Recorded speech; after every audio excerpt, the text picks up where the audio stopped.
वबरकातुहू।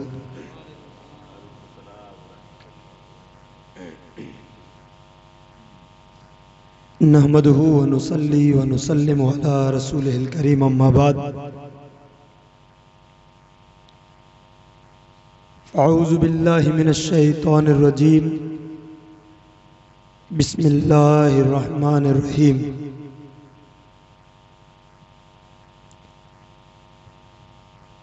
अगनाहुमुल्लाहु व रसूलुहु मिन फदलिहि। आमन्तु बिल्लाहि सदक़ल्लाहु मौलाना अज़ीम व बल्लगना रसूलुहुन नबियुल अमीनुल करीम व नहनु अला ज़ालिका लमिनश शाहिदीन व शाकिरीन व ज़ाकिरीन वल्हम्दुलिल्लाहि रब्बिल आलमीन। बादए तौहीद की मत वालों, शम्म रिसालत के परवानों, गौसो ख्वाजा के दीवानों, औलिया उम्मत के चाहने वालों, दीन हक के फिदाकारों, आइए मेरे आपसे मिलकर एक मर्तबा प्यारे आका सल्लल्लाहु ताला अलैहि वसल्लम की बारगाह बेकस पनाह में अपनी गुलामी का सबूत देते हुए आशिकाना तौर पर, गुलामाना तौर पर, मोहब्बताना तौर पर दुरूद पाक की डालियां इस तरह निछावर करें जिस तरह खुद खालिक कायनात अपनी लारेब किताब कुरान पाक में इरशाद फरमाता है, इन्नल्लाह व मलाइकतहु युसल्लूना अलन नबी या अय्युहल्लज़ीना आमनू सल्लू अलैहि व सल्लिमू तस्लीमा।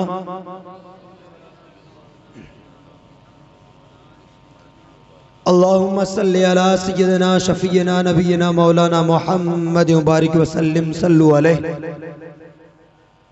सलातन व सलामन अलैका या रसूल अल्लाह, सलातन व सलामन अलैका या हबीब अल्लाह सल्लल्लाहु अलैहि वसल्लम।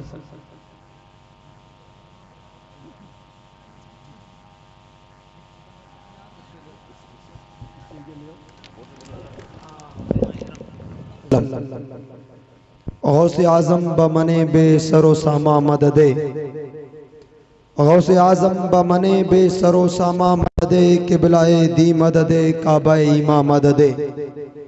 वाह क्या मर्तबा है ए गौस बाला तेरा,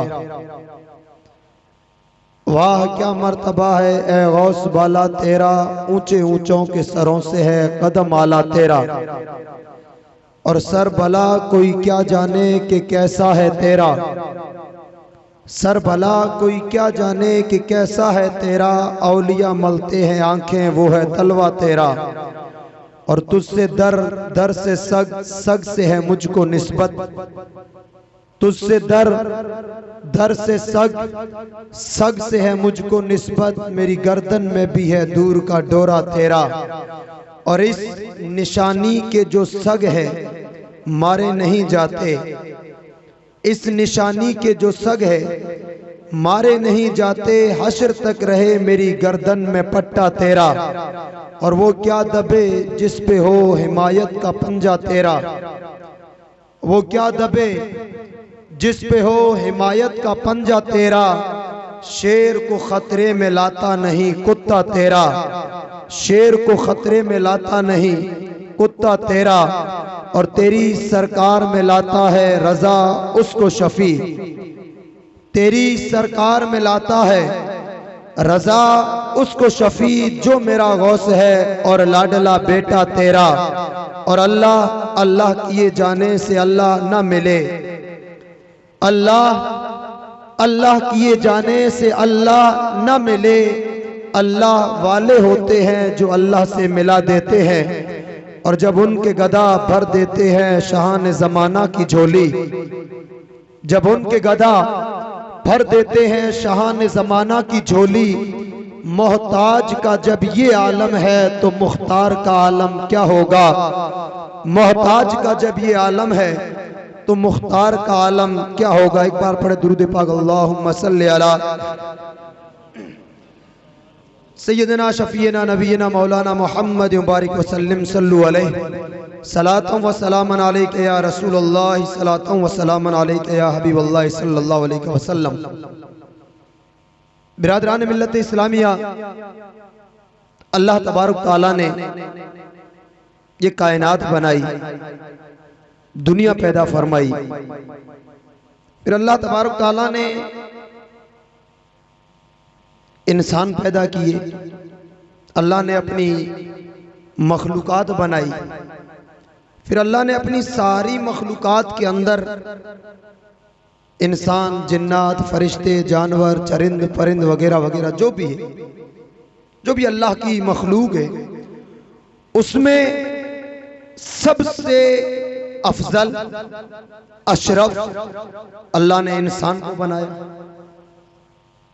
और इंसान जो मुसलमान है, मोमिन है, और फिर अल्लाह ने इनमें अलग अलग कैटेगरीज बनाई।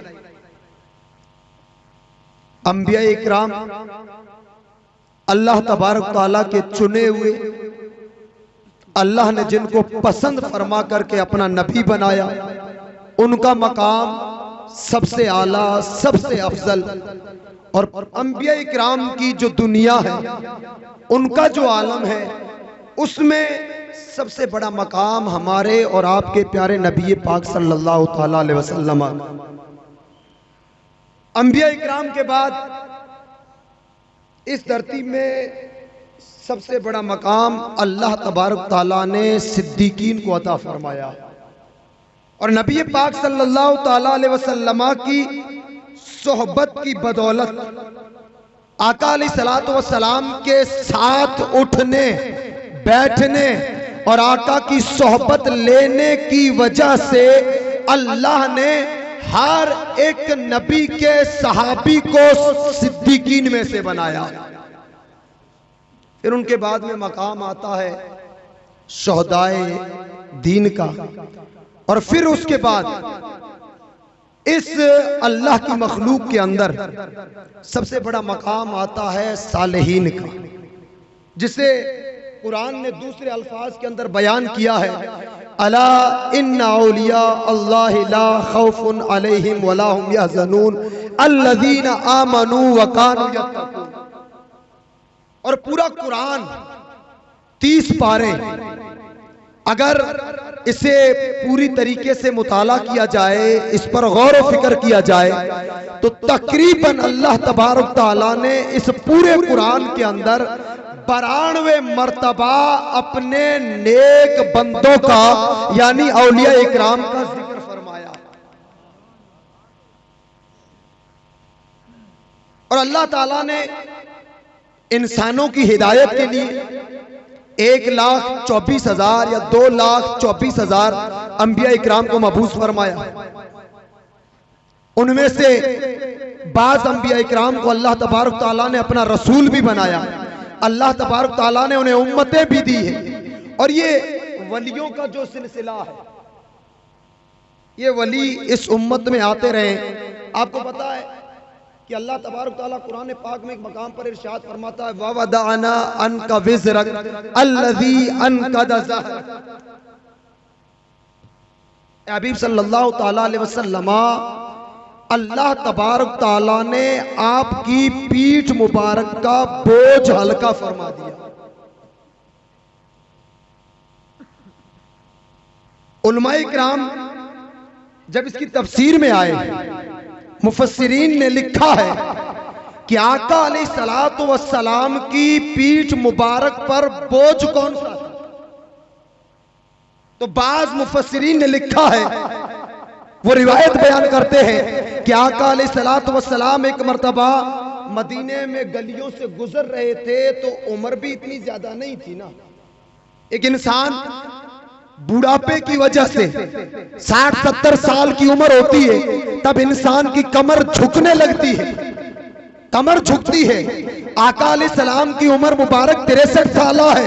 और रिवायतों में आता है कि आका अलैहिस्सलाम की जब दुनिया से पर्दा करने का वक्त आया, तो दाढ़ी मुबारक में और सर मुबारक में गिनती के सफेद बाल थे, लेकिन आका मदीने की गलियों से गुजर रहे हैं। हाल ये है कि मेरे नबी की कमर मुबारक झुक गई है। एक सहाबी रसूल अर्ज करते हैं, आका अभी तो इतनी उम्र भी नहीं हुई है कि आपकी कमर झुक जाए। आका झुक क्यों रहे हैं, कमर मुबारक टेढ़ी क्यों हो रही है? आका फरमाते हैं, ऐ मेरे सहाबी, उम्र की वजह से मेरी कमर नहीं झुक रही है, बल्कि मेरी उम्मत के जो गुनहगार लोग हैं उनके गुनाहों का बोझ उठा उठा करके मेरी कमर आज झुक गई।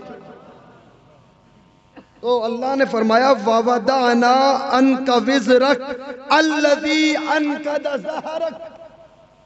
तो उलमा ने लिखा कि एक बोझ अगर मुराद ले उम्मत का गम, उम्मत का दर्द, उम्मत की तकलीफें, तो अल्लाह ने वो बोझ हटाया था। अल्लाह कुरान में फरमाता है, वला सौफ़ युतीका रब्बुका फतरदा। ऐ नबी, हम आपको इतना अता करेंगे कि आप राजी हो जाएंगे और अपनी उम्मत के लिए तो आप बेखौफ हो जाएं, बेफिक्र हो जाएं। एक मुफस्सिरीन की टीम यहां आई है और एक टीम लिखती है कि आका अलैहिस्सलातु वस्सलाम जब धरती पर तशरीफ लाए, 40 साल की उम्र मुबारक होने के बाद आपने ऐलान नबूवत फरमाया और इस्लाम की दावत इस दुनिया के अंदर आम की। मक्का वालों ने जुल्म सितम किया। 53 साल की उम्र में आका अलैहिस्सलातु वस्सलाम को मक्का से हिजरत करना पड़ी। मक्कातुल मुकर्रमा छोड़ के मदीना तशरीफ लाए, मदीना में 10 साल गुजारे। अब आका अलैहिस्सलाम दीन की तबलीग फरमा रहे हैं, लोगों को कुरान की दावत दे रहे हैं, लोगों को अल्लाह की राह की तरफ बुला रहे हैं, लोगों को इस्लाम पर चला रहे हैं। लेकिन रावी लिखते हैं कि आका अलैहिस्सलातु वस्सलाम के दिल में बार बार ख्याल आता था और एक बोझ था कि अल्लाह ने ज़ाहिरी तौर पर मुझे 63 साल के लिए दुनिया में भेजा है। अगर मैं दुनिया से चला गया तो ये जो मेरा दीन है, ये जो मेरा कुरान है, ये जो मेरा इस्लाम है, मैं दुनिया से चला जाऊंगा, फिर इस दीन की तबलीग कौन करेगा? जो लोग गरीब बस्तियों में आबाद होंगे, जो ढाणियों में बसते होंगे, जो अलग अलग गांव में रहते होंगे, उन्हें क्या पता होगा कि रब का कुरान, रब की किताब कुरान है, रब का नबी आखिरी मोहम्मद रसूलुल्लाह है। उन्हें कौन बताएगा कि ये दीन इस्लाम है? तो रब फरमाता है, मेरे हबीब, इस बोझ का गम न कर जिस बोझ को तू अपनी पीठ पर उठाकर चलता है। तेरे जाने के बाद अला इन्ना औलिया अल्लाह ला खौफुन अलैहिम वला हुम यहज़नून, एक टीम में तैयार करूंगा जिसे वली कहा जाएगा। वो वली तेरा मिशन लेकर के घर घर जाके तेरे दीन की आग लगा।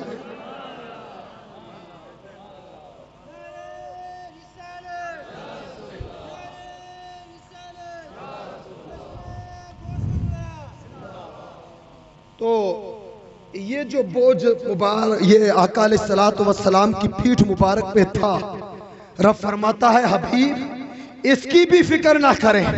आपको अपनी उम्मत का गम था, हमने वादा फरमा लिया है क़यामत के दिन हम आपको इससे बेफिक्र कर डालेंगे। और फिर ये जो दीन की तबलीग है, मुझे बताइए, मैं एक बात पूछना चाहता हूँ आपसे। हुजूर सैयदना गौसुल आज़म अब्दुल कादिर जीलानी रज़ी अल्लाह ताला अन्हु, जिनकी आज हम 11वीं शरीफ मना रहे हैं, महफिल सजा रहे हैं, उनका एक बहुत बड़ा लक़ब है। लक़ब क्या है? मुहियुद्दीन। बोले सभी हजरात, मुहियुद्दीन माना दीन को जिंदा करने वाला। और इसका बैकग्राउंड भी क्या है? हुजूर सैयदना गौसुल आज़म अब्दुल कादिर जीलानी रज़ी अल्लाह ताला अन्हु इरशाद फरमाते हैं कि एक मर्तबा मैं बगदाद की गलियों से गुजर रहा था। मैं गली से गुजरा तो मैंने देखा कि एक बूढ़ा ज़ईफ थका मांदा करीब था कि मर जाए, करीब था कि वो मर जाए, बिल्कुल कमजोर, फटे पुराने कपड़े, बाल बिखरे, हड्डियां निकली हुई। वो लोगों को बुला रहा है, आओ मुझे उठाओ, आओ मुझे उठाओ। हुजूर गौसुल आज़म फरमाते हैं, लोग उसके करीब से निकल रहे हैं, करीब से निकल रहे हैं, कोई हाथ नहीं दे रहा है। हुजूर गौसुल आज़म करीब आए, उसने कहा, है अब्दुल कादिर मुझे सहारा दे, मुझे उठा। हुजूर गौसुल आज़म ने झुक करके हाथ मुबारक दिया, उसने हाथ पकड़ा, खींच करके उठाया। हुजूर गौसुल आजम फरमाते हैं कि जैसे ही मैंने उसे हाथ दिया, हाथ दे करके उठाया, वो उठते ही एकदम तंदुरुस्त हो जाता है, कपड़े सही हो जाते हैं, बदन ताकतवर हो जाता है। मैं हैरान हो जाता हूं, अभी इतना ज़ईफ था, अभी इतना कमजोर था, हाथ देकर उठाते ही इतना ताकतवर कैसे हुआ है। वो कहता है अब्दुल कादिर, कंफ्यूजन में हो, ताज्जुब कर रहे हो कि मैं अचानक यूं कैसे हो गया?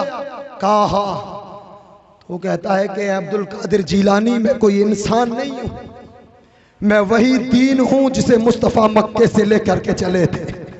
फिर लोगों के आमाल ने, बदअकीदगी ने, गिरोहों ने, बदआमालियों ने मुझे इतना कमजोर किया, मुझे इतना कमजोर किया, इतना कमजोर किया कि मैं अपने पांव पर खड़ा ना हो सका।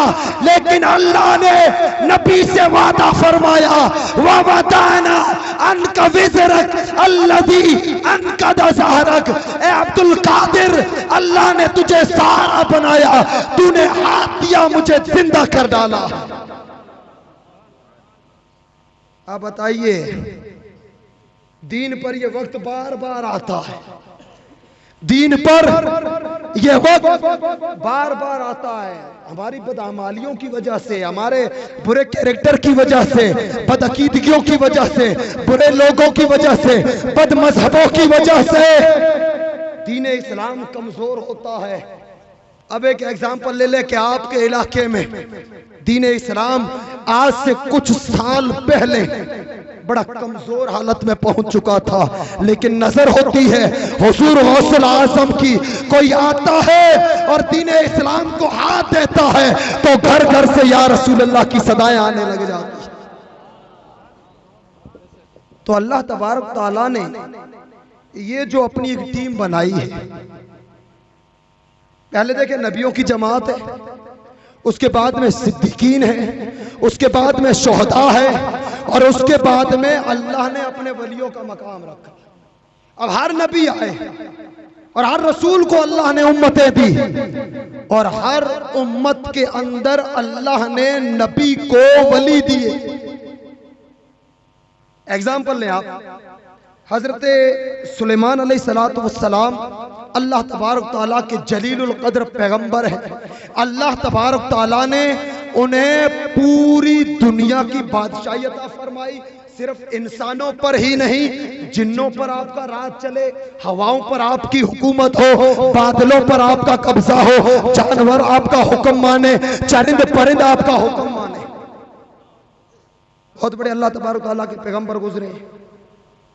उनकी उम्मत में एक वली है कि जिनका नाम है हजरत आसिफ बिन बरखिया। देखिए, किसी घर में एक इंसान रहता है और उसके 4-5 बेटे।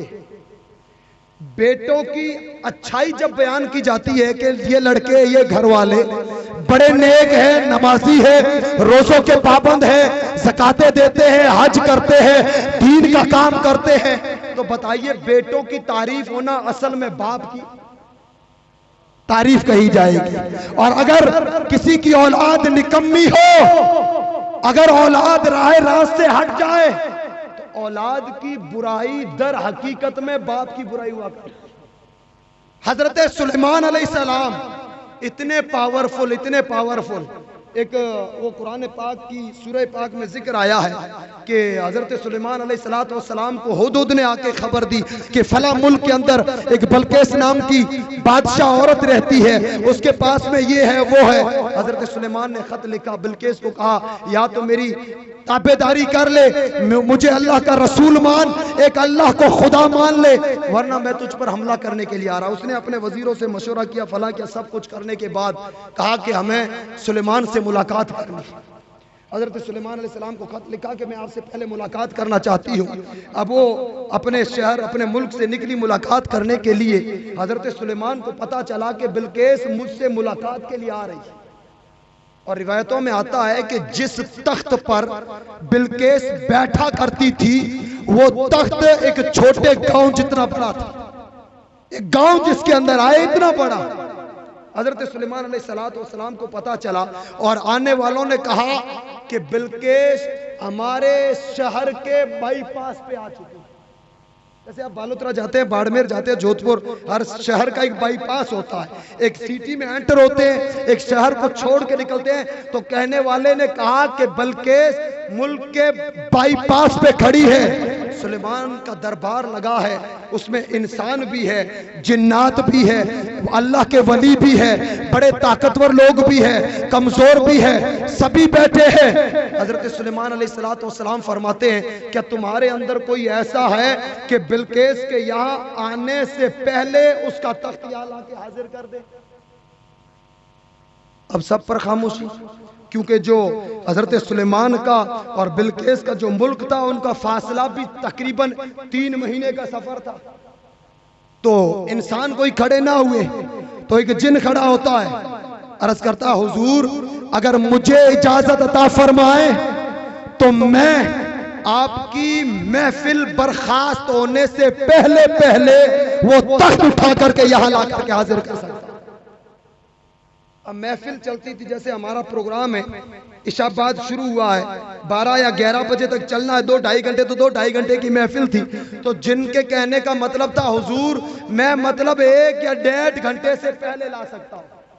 हजरत सुलेमान अलैहिस्सलाम फरमाते हैं नहीं, मुझे उससे पहले चाहिए। अब किसी के पास में जवाब नहीं है।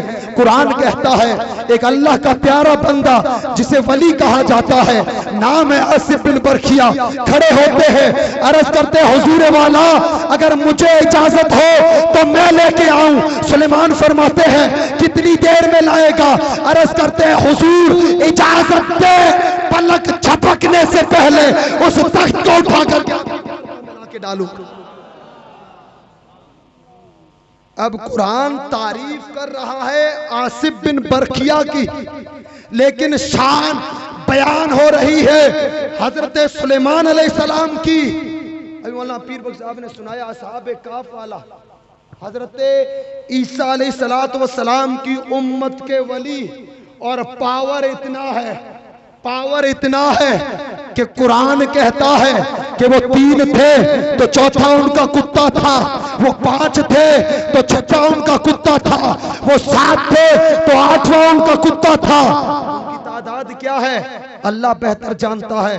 बादशाह के डर से चले, एक कुत्ता पीछे हो लिया, किसी ने पत्थर उठा के मारा, दूसरे ने कहा पत्थर मारो, पत्थर मारा। कुत्ता अल्लाह की बारगाह में अर्ज करता है मौला मैं जानवर हूँ, मुझे जुबान दे, मैं तेरे प्यारों से कलाम करना चाहता हूँ। कहा कलाम क्यों करना चाहता है? कहा मैंने बताना चाहता हूँ। अब जब दुआएं दिल से निकलती है तो अल्लाह जुबान जानवरों को भी दे देता है। अब उसने दिल से मांगी, अल्लाह ने जुबान दे दी। इमाम कुर्तबी तफसीर कुर्तबी में लिखते हैं कि उसने अपने पिछले पाँव को यूं बिठा करके, जिस तरह हम बैठते हैं पाँव को बिछाया, और आगे वाले पाँव को यूं हाथ बनाकर, जिस तरह हम दुआएं मांगते हैं, उसने यूं हाथों को उठाया और अल्लाह से दुआ मांगी। अल्लाह ने जुबान दी। अब जब जुबान मिली तो वो बोला कि अल्लाह के वलियो तुमने मुझे पत्थर काहे को मारा? एक अल्लाह के वली ने कहा देखो कुत्ते भी बातें कर रहे हैं, बोलने लगे हैं। कहा इस पे ताज्जुब मत करो, ताज्जुब वाली चीज अब तुम्हें बताऊंगा। ये ताज्जुब वाली बात नहीं है कि कुत्ता बोलने लग जाए। कहा पत्थर क्यों मारा? एक अल्लाह के वली ने कहा कि तू है कुत्ता और कुत्तों का काम है भौंकना, जिसको भी देखे भौंकेंगे। काफिर का हम अल्लाह के वली, बादशाह का डर है, हम छुप के जा रहे हैं अल्लाह की इबादत के लिए, और तेरा काम है भौंकना, तू भौंकेगा, लोग जागेंगे, बादशाह जागेगा, हमें मार डालेगा। इमाम तभी फरमाते हैं कि वो कुत्ता कहता है कि तुम मुझे वो कुत्ता ना समझो जो वलियों पर भौंकता है, तुम मुझे वो कुत्ता ना समझो जो वलियों पर भौंकता है। काफिर तू कौन है? इमाम कुर्तबी फरमाते हैं कि वो लफ्ज बोलता है वल्लाहि इन्नी उहिब्बुल औलिया व सालिहीन, अल्लाह की कसम मैं अल्लाह के वलियों से मोहब्बत। इमाम कुर्तबी आगे लिखते हैं, उन्होंने कहा ठीक है चलो चलते हैं, आगे आगे अल्लाह के वली जा रहे हैं, पीछे पीछे ये चल रहा है। अब चलते वक्त जो कैफियत थी ना, कभी कुत्ता इधर फलांग रहा है, कभी इधर छलांगे मार रहा है, कभी इधर जा रहा है, कभी इधर। एक अल्लाह के वली ने यूं मुड़ के देखा और कहा भाई ये इसको पूछो ना, ये इस तरह छलांगे मारता हुआ क्यों चल रहा है, ये सीधा सीधा रास्ते पे नहीं चल सकता है। एक अल्लाह के वली ने कहा तू कर क्या रहा है, कभी इधर कभी उधर, कभी इधर कभी उधर, क्यों भाग रहा है? ये कोई कहानी नहीं है मुसलमानों। आप कुरान पढ़े, उलमा से पूछे, सूरह कहफ पढ़े, आपको पूरा जिक्र मिलता है। अल्लाह के वली ने फरमाया तू ऐसे क्यों चल रहा है?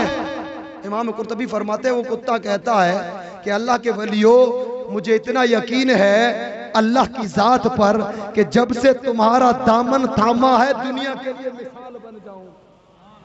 काफिर का मेरे बाद आने वाली दुनिया को एक पैगाम देना चाहता हूं। का पैगाम क्या है? तो वो कहता है कि मैं छलांगे इसलिए मारता हूं, मैं कभी इधर तो कभी इधर इसलिए चलता हूं कि मैं इधर चलता हूं तो इस वली के कदम का निशान है, इधर चलता हूं तो इस वली के कदम का निशान है। काफिर वो कहता है खुदा ना खास्ता, खुदा ना खास्ता अगर मेरा पांव किसी वली के कदम के निशान पर पड़ गया ये बेअदबी हो जाएगी और अल्लाह कयामत के दिन मुझे मरदूद ना बना डाले, इसलिए कदम। और आने वाली नस्लों को मैं पैगाम देना चाहता हूं कि जब भी तुम्हारे बीच अल्लाह के वली आए, जिन रास्तों से गुजरे, उनका अदब यह है कि जहां पर उनके कदम पड़ते हो तुम्हारे कदम उनके कदमों के निशानों पर ना पड़े। ये तुम्हारी सच्ची मोहब्बत। यही बात आगे नहीं हुई पूरी, आगे चलते हैं। हदीस पाक में आता है कि कयामत का दिन होगा, मैदान महशर होगा, यही असहाबे कहफ के 3 या 5 या 7 अल्लाह के वलियों को बारगाह में अल्लाह की लाया जाएगा। अल्लाह फरमाएगा जाओ बगैर हिसाब व किताब के तुम्हारे लिए जन्नत है। वो चढ़ेंगे पुल सिरात पर, बिजली की रफ्तार से चलने लगेंगे, बीच में रुक जाएंगे पुल सिरात पर। एक कहेगा रुको, क्यों क्या हुआ? जरा मुड़ के पीछे तो देखो, जरा मुड़ के पीछे तो देखो। मुड़ के देखेंगे वही पूंछ हिला रहा है, वही तुम हिला रहा है। वली कहेंगे भाई दुनिया में रहा, सोबतें मिली, और मेरे इमाम इश्क मोहब्बत मेरे नबी के बारे में फरमाते हैं तू जिंदा है वल्लाह, तू जिंदा है वल्लाह, मेरी चश्मे आलम से छुप जाने वाले। और एक शायर मेरे नबी के गुलामों के बारे में लिखता है कि जमी मैली नहीं होती, ज़मन मैला नहीं होता, मोहम्मद के गुलामों का कफन मैला नहीं होता। वो क्यों लिखते हैं? उन्होंने ये पढ़ा है, उन्होंने ये पढ़ा कि वो जब गार में सोए थे तो अल्लाह ने 309 साल तक सुला दिया, नींद तारी कर दी। 309 साल बाद जागे, कपड़े सलामत, बाल सलामत, जिस्म सलामत, कपड़े साफ सुथरे। उन्हें पता चला, बाजार गए, लंबी चौड़ी रिवायत है, बाजार से वापस आए, पता चला 309 साल सोए। कहा यार हम तो अल्लाह के वली हैं, अल्लाह ने हमारे जिस्मों की हिफाजत की, लेकिन जब हम चले थे तो हमारे पीछे पीछे कोई दुम हिलाता हुआ आया था। बेचारे का हाल तो देखो, जिंदा है, मर गया, सड़ गया, हड्डियां गल गई, कहाँ गया है? देखते हैं। अभी मौलाना ने आयत बयान की थी कि दार के दहाने पर मुंह फैलाए हुए, जिस्म फैलाए हुए, दहाने पर मुंह रखे हुए सोया है और पैगाम देता है लोगों, अरे जो अल्लाह के वलियों के दरों पर अगर कुत्ते भी पड़ जाएं तो 309 साल तक मिट्टी उनके।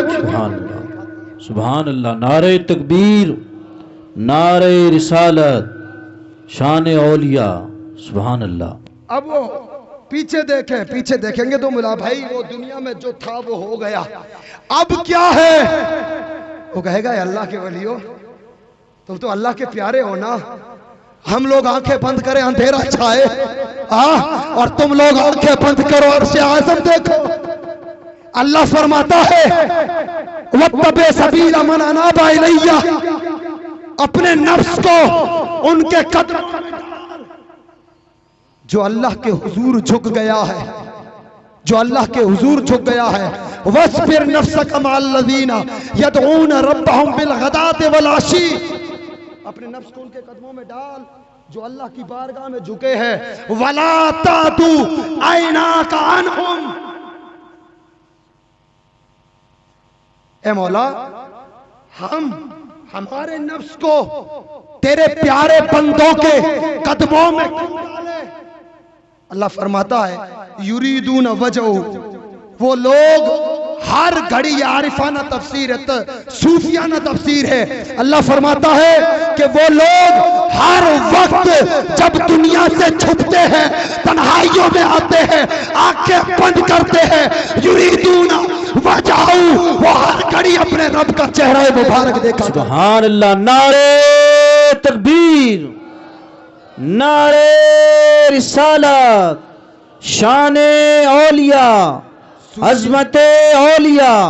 सूफिया लिखते हैं, सूफिया लिखते हैं कि अल्लाह जब वो तुझे देखते हैं तो फिर इनके कदमों में पड़े लोग वो किसे देखे।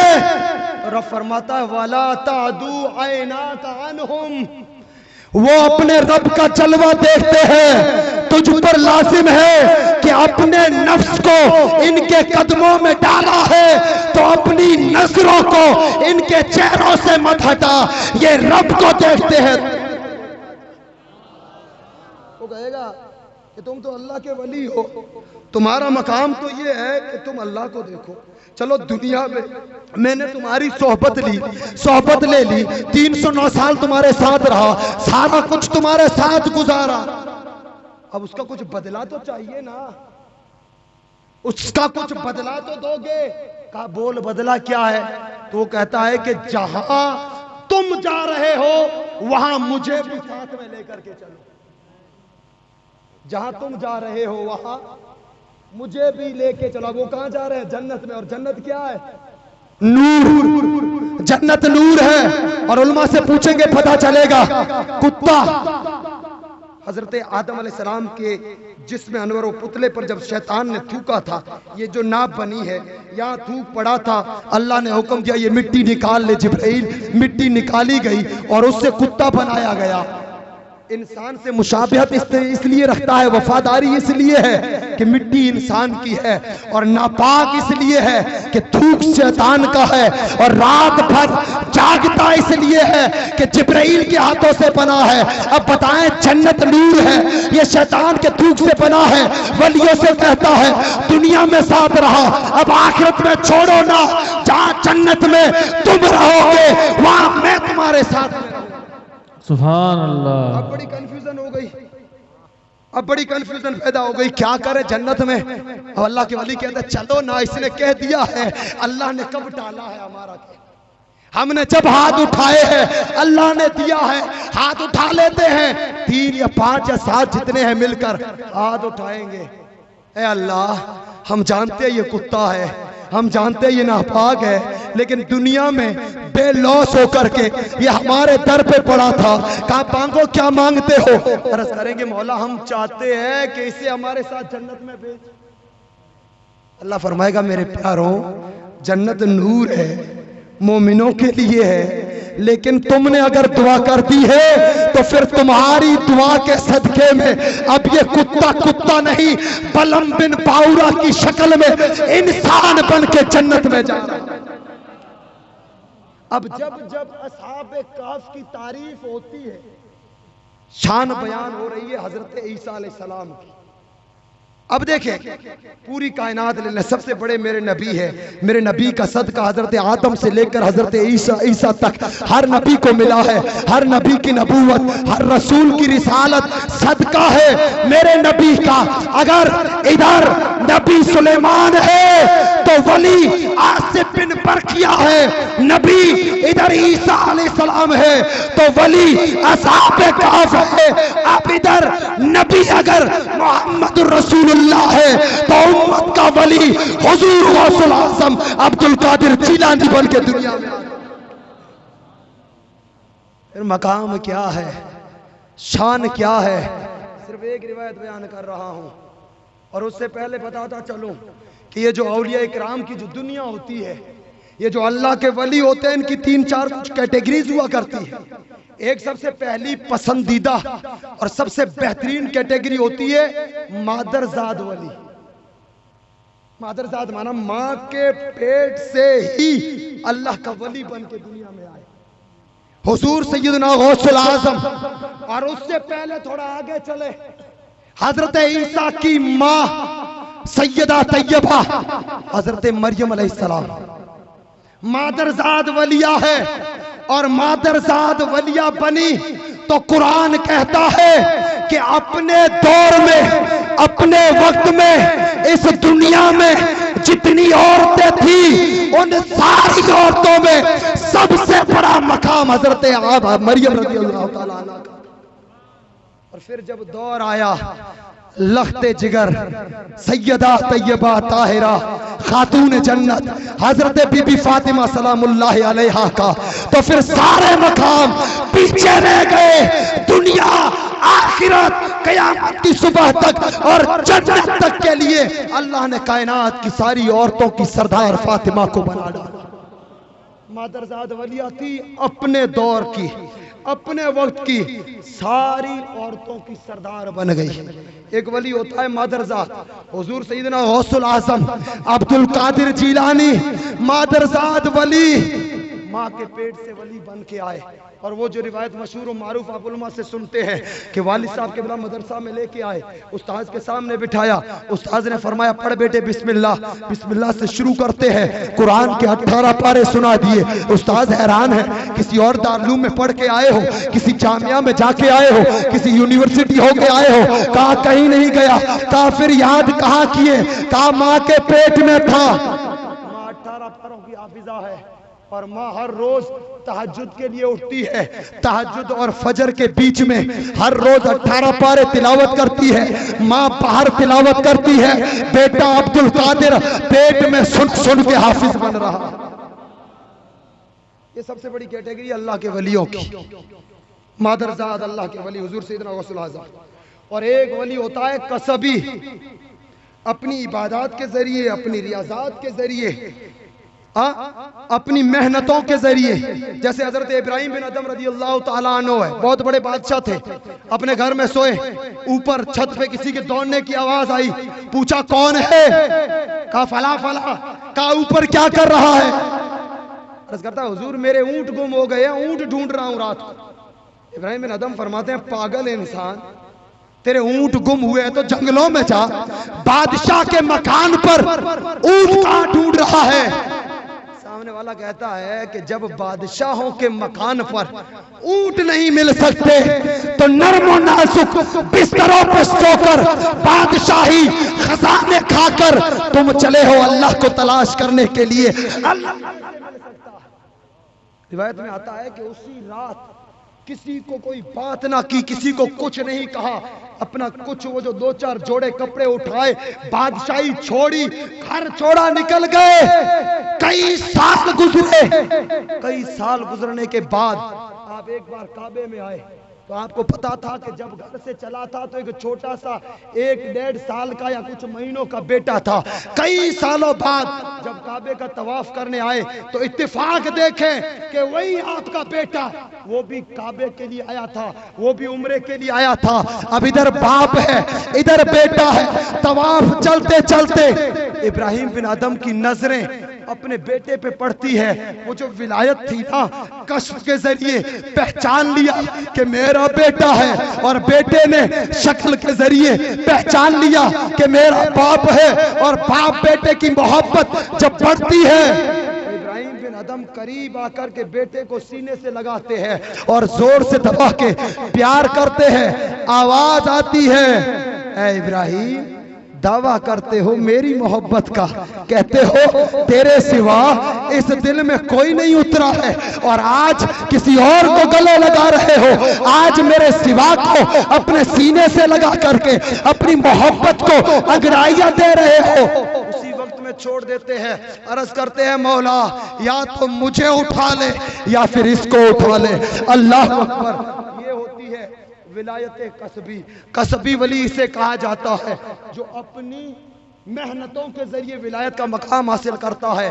और एक किस्म होती है जिसे कहते हैं वहाबी, हिबा की हुई, तोहफे में दी हुई, किसी की नजरों से मिले।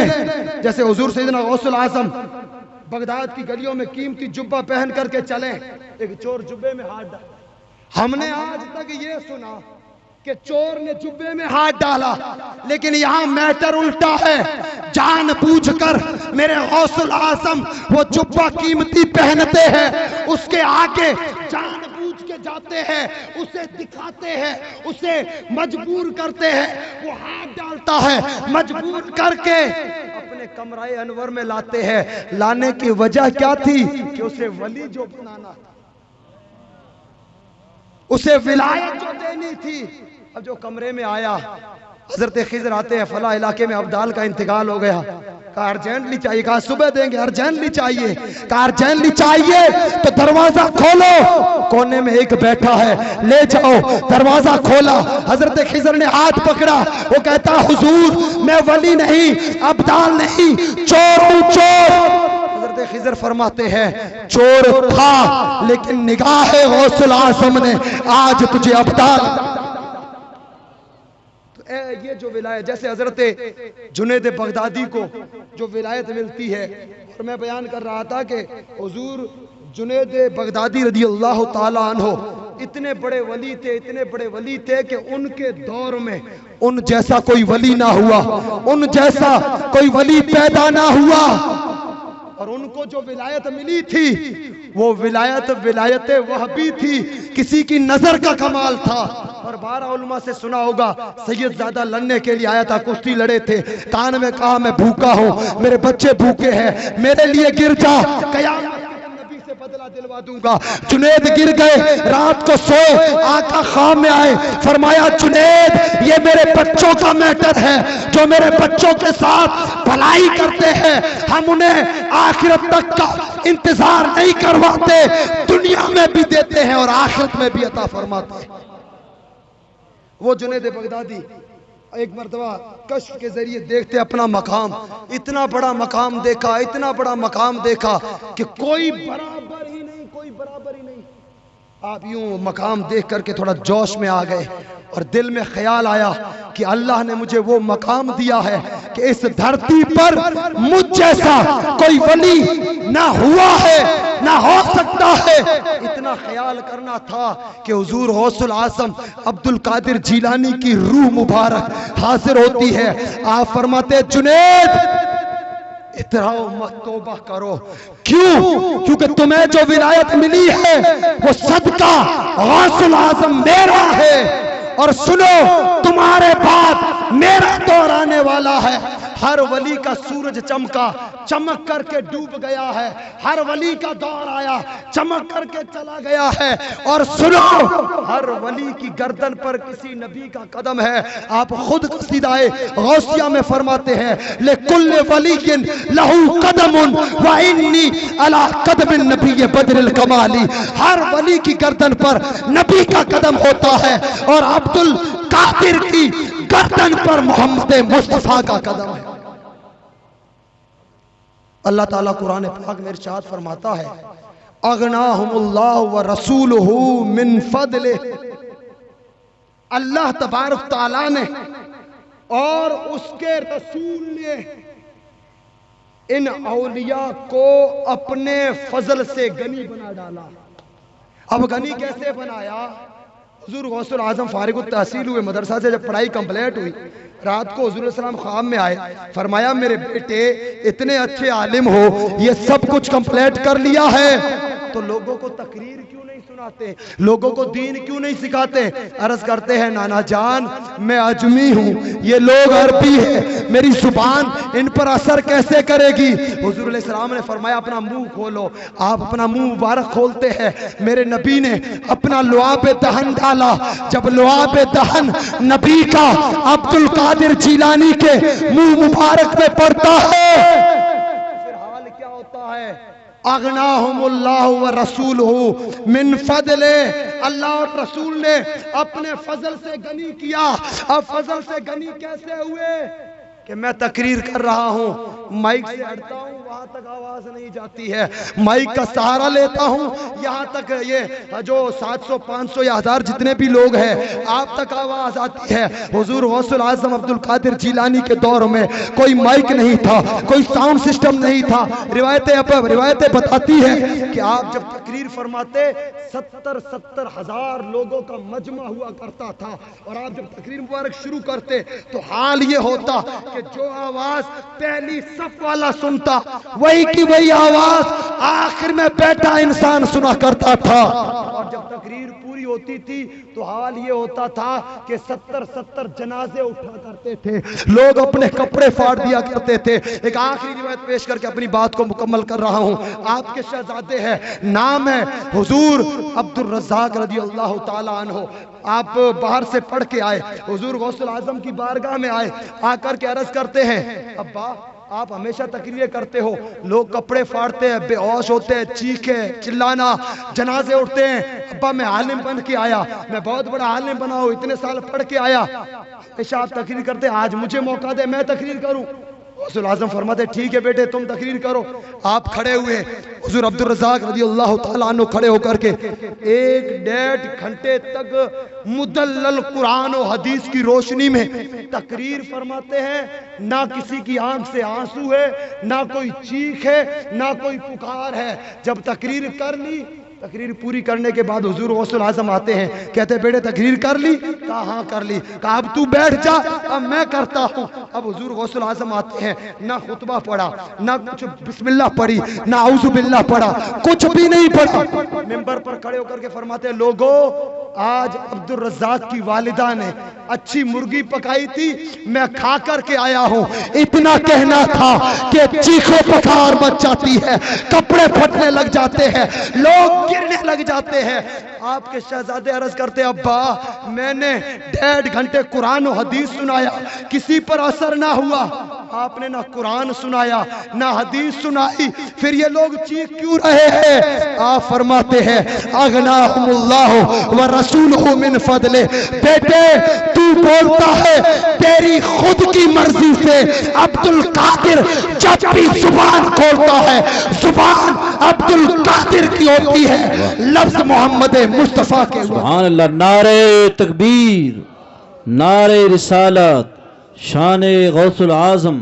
सुभान अल्लाह। अल्लाह तबारक तआला हमको हुजूर सैयदना गौसुल आजम रज़ी अल्लाह ताला अन्हु का सच्चा पक्का गुलाम बनाए, उनके पैगामात पर अमल करें। ये जो महफिलें होती है, ये जो हमारे जलसे होते हैं, इन जलसों का एक मकसद हुआ करता है कि करामतें क्या होती है? सबसे बड़ी करामतें होती है मस्जिदें आबाद करना, मदरसे बनाना।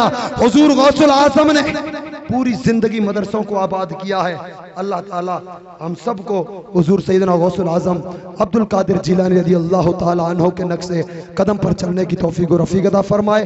बोलने में खता या गलतियां हुई हो तो अल्लाह ताला मुझे माफ फरमाए। अस्तगफिरुल्लाह या रब्बी मिन कुल्लि ज़ंबिन व अतूबु इलैह व मा अलैना इल्लल बलाग। अस्सलाम।